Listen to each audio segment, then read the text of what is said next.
are you here already for? We got a couple hours before the game. Well, everything's too limp to move out there. Ah, it's dead. Oh. I know. I saw this guy on the television. He was frying an egg on the sidewalk. Me, I just sit in front of the fan and I try to ignore the heat. I put on my old video of Ice Station Zebra. That's sometimes great. And, oh, the March of the Penguins. That's good too. Hey, what you got there? The usual bills, invites to go further in debt with some new credit cards, people asking me for money I don't have for good causes. No, I meant what's in the package. Oh, I don't know. Something from my ex-wife. Which one? Carlotta. Oh, it's not ticking. Are you sure it's safe? Of course it's safe.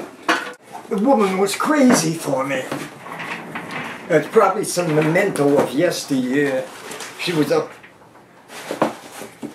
These are my pictures. Oh, let's see. Oh, well, no wonder she fell for you. You were a cutie pie.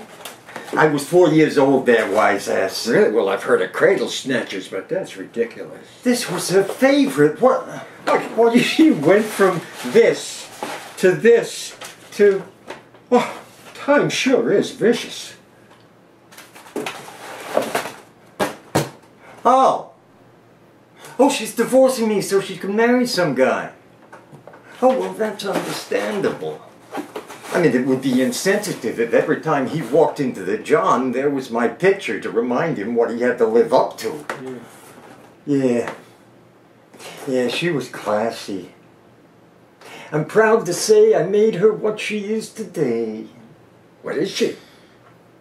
Well, Carlotta was waitressing in a Gracie Spoon that I used to go to watch her move. It was like Sid Charisse on ice with a tray in each hand. I noticed every time that she had some time off, she would doodle. Well, one thing led to another, and we ended up married, and I encouraged her doodling. And today she owns 17 tattoo parlors up and down the eastern seaboard. She? Inez, on the other hand. She was... My second.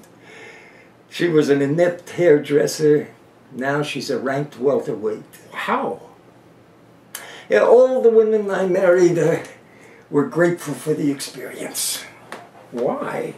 Like most guys, I looked on women as trophies. I hadn't developed a personality yet, so I tried to be Tony Curtis and dazzle them with charm.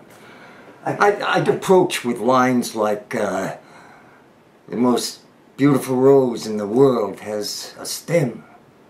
You have two. Of course, nothing was happening. I was batting 095. Something similar happened to me, but I never got out of my slump. What did you do? Well, I was sitting in my room, contemplating the celibate life, when Peggy Lee came on the radio singing Some Cats Know by Lieber and Stoller. And I began to understand. And I bought the record, and I played it over and over.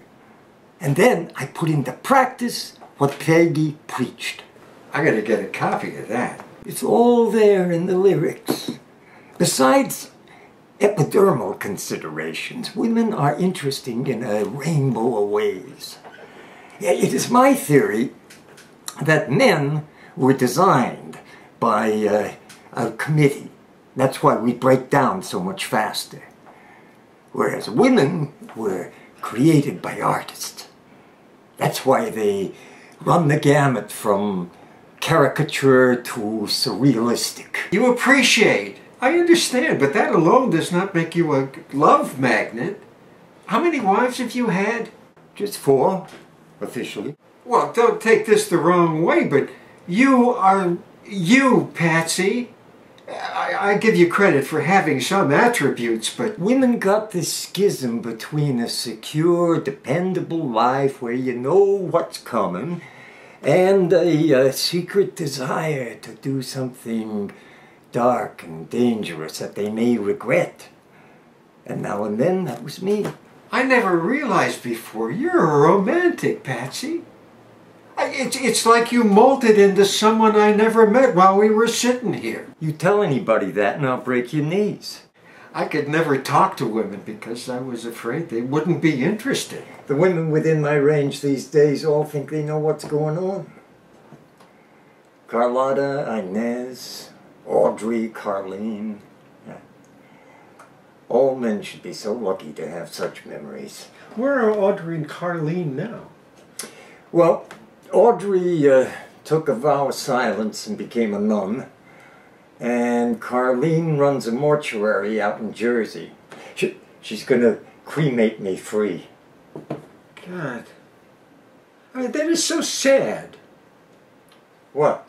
Well, being dumped by 4 women that you did so much for. Who says? Except for Audrey, who had a religious experience, I was the one who left. Why? They got to where I didn't belong. I'd just been a freak hanging around. And you know, I don't go where I don't belong. No. There were no hard feelings. They send cards every Christmas. Wait a minute. If Carlotta is your first ex-wife and she's just getting a divorce, that makes you a triple bigamist, doesn't it? Yeah, but I had thought that she had already... Ignorance doesn't count. You're going to need some legal advice. Do any of them know each other? Carlene and Audrey do. The others don't. How are Audrey and Carlene acquainted? They're sisters. Why? You married sisters? That was an interesting coincidence. No, this is a serious situation, Patsy. We're talking 30, 40, 50 years ago, Mickey. It's all long gone under the bridge. That may well be, but you know, I don't believe you. What don't you? This cavalier attitude. I believe you're sublimating a broken heart. Well, that's because you're a sentimental moron. I am not. How am I sentimental? You cry at pictures like Bambi, for starters. Well, so do you. You've seen High Sierra umpteen times and you cry at the end of it every time. Bogart has been shot in the back and fallen down a goddamn mountain, and Ida is stuck there with an ugly dog with a curse on it. That is tragedy. Our hearts and flowers. I also remember you blubbering at Old Yeller. That was empathy, buddy. That was Looney Tunes, buddy. And did you just call me a moron? You did. You called me a moron. When? When you said I was sentimental. Oh, yeah. Boy, you are a regular Jekyll and Hyde. Yeah, well, you cried at that, too.